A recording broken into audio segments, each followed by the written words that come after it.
여러분들께 이름 없이 빛도 없이라는 책을 소개해 드립니다. 이 책은 가난하고 어렵고 무척 캄캄하던 시절에 우리가 일어설 수 있도록 도움을 주었던 미국의 젊은 선교사들의 헌신적인 노력을 기록한 책입니다.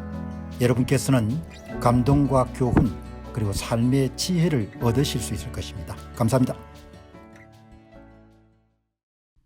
진짜 여러분들 한국은 수출 의존도가 높기 때문에 진짜 터널 속으로 들어가는 그런 초입에 있지 않느냐 그렇게 생각하는데, 국제통화기금 IMF가 석 달 만에 성장률을 2%에서 1%로 낮췄네요. 그 내용이 오늘 여러분들 대문짝만하게 조선일보 사설 4월 1일부터 4월 20일 사이에 어제 내보냈던 거죠. 대미 수출이 14.3%, 우리나라 수출 성장 기여도가 95%, 이거는 좀 과장된 것 같습니다. 오늘 찾아보니까. 어제 이제 그 이야기를 보도를 해드렸는데, 마침 이제 오늘 국제통화기금 IMF에서 올해 한국 성장률 전망을 3달 만에 2%에서 1% 정도로 낮췄네요. 미국이 지금 주도하고 있는 관세 전쟁의 충격으로 인해 가지고 1% 정도 이렇게 낮춰졌는데, 여기 보시게 되면은 석 달 만에 이제 1%가 낮아진 겁니다.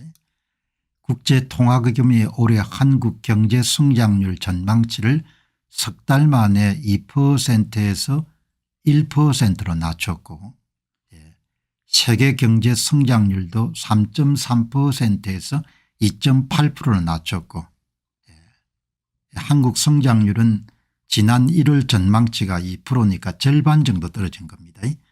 그다음 미국이 2.7에서 1.8%, 그다음에 일본이 1.1%, 0.6% 이렇게 다 이렇게 낮췄네요.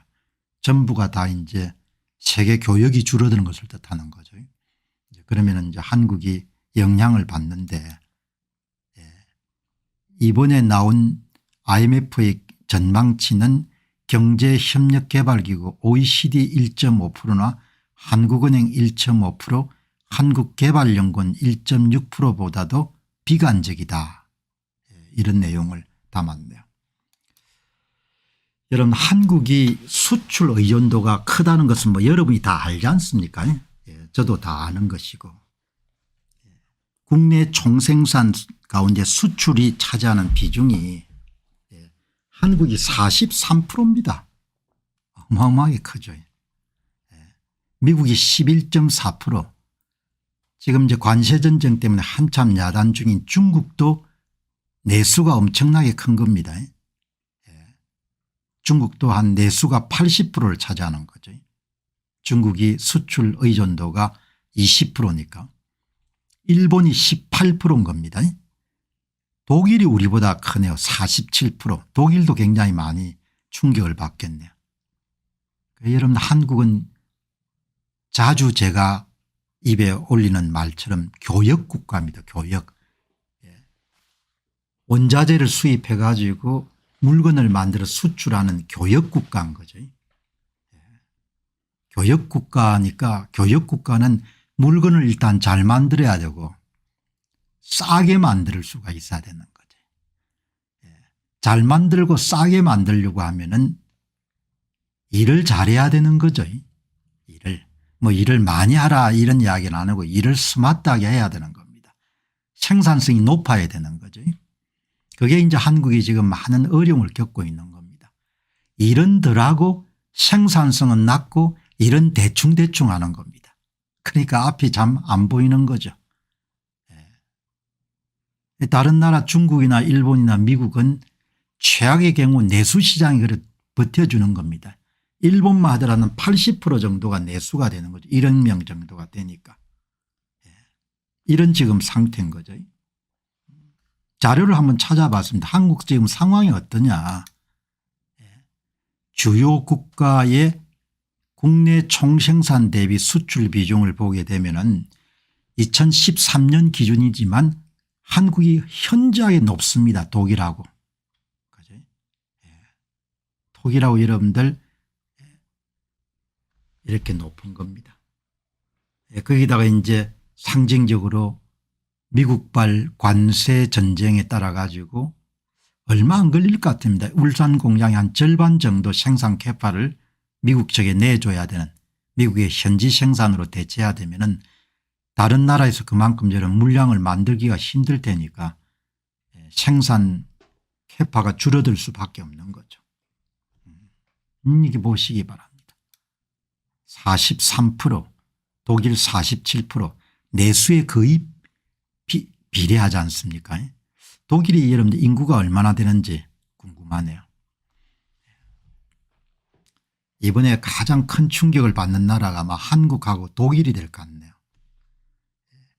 그러면은 성장하는데 수출이 기여하는 비중이 얼마나 되냐, 내수가 기여하는 비중이 얼마나 되냐.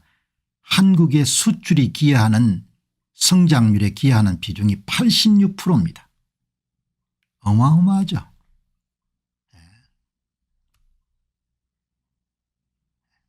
수출이 성장에 기여하는 것이 86%나 되는 겁니다. 일본이 26%입니다. 그러니까 대외 의존도가 엄청나게 높은 나라인 겁니다. 한국이. 수출 시장이 없어지면 그냥 존립을 할 수가 없는 겁니다. 내수 기여율이 14%밖에 안 되는 겁니다. 한국은 구조적으로 교육 국가를 안 하면은 겨울에 땔감을 살 수 없는 나라가 되는 겁니다. 엄청난 거죠. 독일 한 8천만 정도 되는 모양이네요.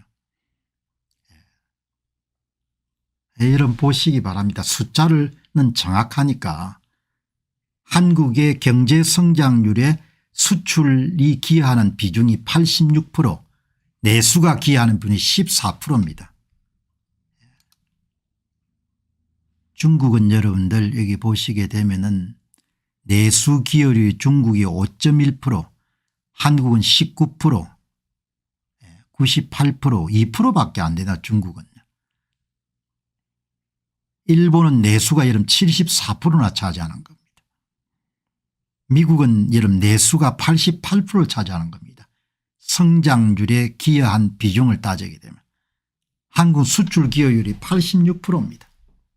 그죠? 그러니까 수출 경쟁력이 떨어지게 되면은 진짜 손가락 빨아야 되는 겁니다.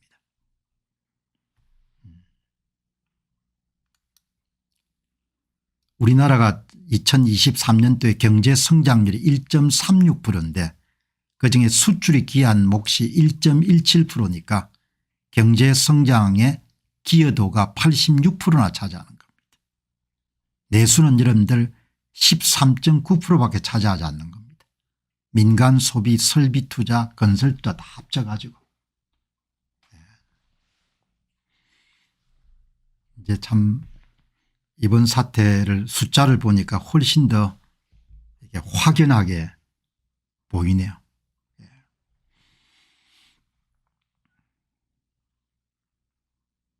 여기다 4.5일제 같은 거 기분 내키는 김에 한 4일째 근무해 보죠. 그럼 박살이 나겠죠. 안녕하십니까, 공병호입니다. 그동안 공병호 TV는 선거 공정성 회복과 자유민주주의 체제의 보존과 발전을 위해 노력해왔습니다. 이런 노력들이 지속될 수 있도록 공병호 TV의 정기 후원 프로그램이자 멤버십 프로그램을 소개해드립니다. 뜻 있는 분들의 관심과 동참을 부탁드립니다. 선거 공정성 회복을 위한 노력을 지지하시고 훌륭한 나라 만들기에 동참하시는 시청자분들이시라면 구독 버튼 바로 옆에 있는 가입 버튼을 통해서 정기 후원 프로그램에 가입할 수 있습니다. 가입 버튼을 누르시면 공병호TV의 후원자가 되시게 됩니다. 여러분의 후원이 선거 공정성 회복을 위한 노력에 힘을 더할 수 있을 뿐만 아니라 자유민주주의 체제의 수호를 그리고 발전을 통해 여러분과 후손들의 삶에 빛과 소금이 될 것입니다.